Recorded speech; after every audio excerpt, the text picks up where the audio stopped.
Welcome to the Deep Dive. Today, we're tackling something that's top of mind for many of you, how to really nail the speaking section of the IELTS, especially when, the topic of family comes up. We know you're aiming for those higher scores, and you want practical, effective ways to express yourselves naturally. That's exactly what we're going to explore today. Absolutely. Think of this as your focused conversation about talking about family in English.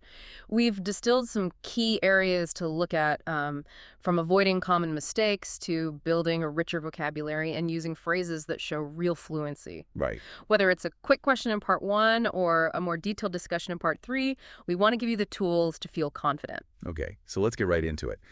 Part 1 of the speaking test often starts with pretty straightforward questions, and family is a classic one. Now, a little linguistic tick we sometimes hear is something like, they have 4 family members in my family. Oh, yes. It's understandable why someone might say that, but it's not quite how a native speaker would naturally phrase it. What's interesting here is that while the meaning is clear, it just sounds a little roundabout, It's more direct and natural to talk about your family in terms of who is in it, rather than saying your family has members. Exactly. So what are some of the more natural ways you can answer a question like, how many people are in your family? Well, the most common and direct way is probably just to say, there are 4 of us in my family, my parents, my brother, and me, for example. Okay. Or if you have a larger family, you could just say, I come from a big family. Conversely, if you don't have siblings, you'd naturally say, I was an only child. Right. These are concise, clear, and how you'd typically hear a native speaker respond. That makes perfect sense. It's about speaking from the inside, so to speak. Now let's move on to really beefing up your vocabulary when it comes to family. Having a good range of words at your disposal will definitely make your speaking sound more sophisticated and nuanced. Absolutely. Let's start with the term nuclear family. This refers to that core unit of parents and their children. For instance, you might hear someone say, these days, most people live in a nuclear family rather than an extended one. It highlights that distinction between the immediate family and a broader network of relatives. And the term for that broader network is, of course, extended family. Precisely. An extended family encompasses not only the nuclear family, but also relatives like grandparents, aunts, uncles, cousins, the whole lot. You might hear, in my culture, the extended family often lives together or nearby. Okay. This really speaks to different cultural structures and living arrangements. Now, a concept that I think many people with siblings can instantly relate to is sibling rivalry. Yes. What's fascinating about sibling rivalry is how it plays out in so many different ways, that competition and sometimes those little or big arguments that can happen between brothers and sisters growing up. Definitely. For example, someone might say, there was a lot of sibling rivalry between me and my brother when we were kids, mostly over who got to use the computer. It's a very common experience. And we touched on this earlier, but let's make sure it's clear. If you don't have any siblings, you are an only child. Exactly. And the experience of being an only child can be quite unique. You might hear someone say, being an only child can feel lonely sometimes, but it definitely has its perks, like not having to share your toys. True, true. Here's a term that paints a really positive picture. Close-knit family. Yes. This describes a family where the bonds are strong, the members are very supportive of each other, and they share a lot. You could say, we're a close-knit family, we share everything with each other, from good news to bad. It really emphasizes that feeling of togetherness. Moving on to those special occasions, we have family gathering. These are those times when the extended family comes together, often for celebrations, holidays, or just to spend time with each other. You might hear, our family gatherings during holidays are always full of food, laughter, and way too many photos being taken. Always. Sometimes, unfortunately, relationships can experience some friction. The phrase, to fall out with someone, describes that situation. Yes, to fall out with someone means to have a disagreement that leads to a temporary breakdown in a friendly relationship. You could say, I fell out with my cousin last year over a silly misunderstanding, but we've made up since then. Okay. The made up is a key part of resolving that conflict. Right. Now let's talk about raising children with the phrase, to bring someone up. Okay. To bring someone up means to nurture and educate a child until they are an adult. For example, my grandparents brought me up while my parents were working abroad. It often implies a significant period of care and guidance. And from that verb, we get the noun upbringing. Tell us a bit more about upbringing. Well, your upbringing refers to the way you were raised, the values and principles you were taught, and the overall environment you grew up in. Someone might say, I had a very traditional upbringing with strict rules about respect and responsibility. Right. This gives insight into their background and values. Finally, a fun one that many people can relate to take after someone. To take after someone means to resemble a family member, either in appearance, personality, or even talents. For instance, I take after my dad. We're both really into music and terrible at cooking. That's right. Let's start with to my mind. This is a more nuanced way of saying I think or in my opinion. It softens your statement slightly and sounds a bit more, well, considered. Okay. For example, to my mind, family values are often overlooked in today's fast-paced world. And to convey a strong belief or conviction, you can use the phrase, I'm a firm believer in. Exactly.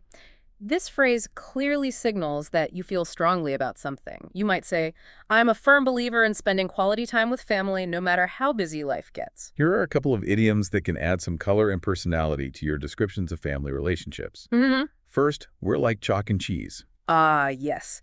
This is a great idiom to use when talking about two people who are completely different in terms of their personalities or interest. You could say, my sister and I are like chalk and cheese. She's a real bookworm, while I'm much more into sports. Right. It's a vivid way to illustrate contrast. And the flip side of that is the idiom, we're like two peas in a pod. This idiom describes two people who are very similar in their personalities, interests, or habits. You might hear, my brother and I are like two peas in a pod. We even finish each other's sentences sometimes. Huh. When you want to talk about how often something happens, the phrase, more often than not, is really useful. Yes, more often than not is a natural way to say usually or most of the time. For instance, more often than not, we eat dinner together as a family. It's a common and easily understood phrase. Mm-hmm. When discussing the values and principles you learned as you were growing up, the phrase, I was brought up to, is a fantastic way to express that. Yes, this phrase directly connects to your upbringing and allows you to explain the values instilled in you by your family. You could say, I was brought up to always respect my elders and to work hard for what I want. Okay. To add emphasis and a sense of certainty to your statements, you can use the phrase, without a doubt. This phrase leaves no room for questioning. For example, without a doubt, my family is my biggest support system. It conveys a strong and confident feeling. You can hear how incorporating even a few of these phrases can instantly elevate your speaking, making it sound more fluent and natural. Think about how you could adapt these to talk about your own family experiences and opinions. This brings up an important point for you listening as we've explored these phrases. Which ones could you immediately see yourself using when talking about your family? Maybe, jot down a couple that feel particularly relevant to your own experiences. Good idea. Now, let's really solidify this by looking at some typical IELTS speaking questions about family and some examples of how you could answer them using the vocabulary and phrases we've discussed. Excellent idea. Here's a common Part 1 question. Do you have a large family?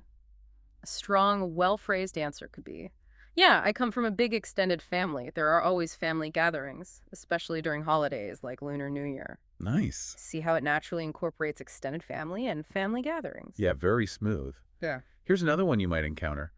Who are you closest to in your family? A natural and expressive way to answer this would be, without a doubt, I'm closest to my mom. We're like two peas in a pod. We talk about everything, and we have so many similar interests. Ah, good use of the phrases. Here, without a doubt, adds emphasis, and the idiom, like two peas in a pod, vividly illustrates their close relationship. Okay, how about a more opinion-based question that could come up in Part 3? Do you think family is important in today's society? A thoughtful response could be, absolutely. To my mind, family provides a crucial sense of identity and security, especially in an increasingly complex world. I'm a firm believer in the importance of strong family bonds for individual well-being and societal stability. This answer uses, to my mind, to introduce an opinion, and I'm a firm believer in, to express a strong conviction. And a final example. What kind of values did your family teach you as you were growing up? You could answer this by saying, I was brought up to believe in the importance of honesty and hard work. My parents always led by example, and those values have really shaped who I am today. This effectively uses the phrase, I was brought up to discuss learned values. Hopefully, seeing these examples in action helps you visualize how you can integrate this language into your own responses, making them sound more natural and impactful. What's key here is that these sample answers don't just give a simple yes or no. They elaborate, provide context, and use specific vocabulary and phrases that demonstrate a higher level of English proficiency. That's what you're aiming for. Definitely. Now, before we wrap up our deep dive into talking about family for the IELTS, let's spend a moment on the pronunciation of a few words that can sometimes be a little tricky for learners.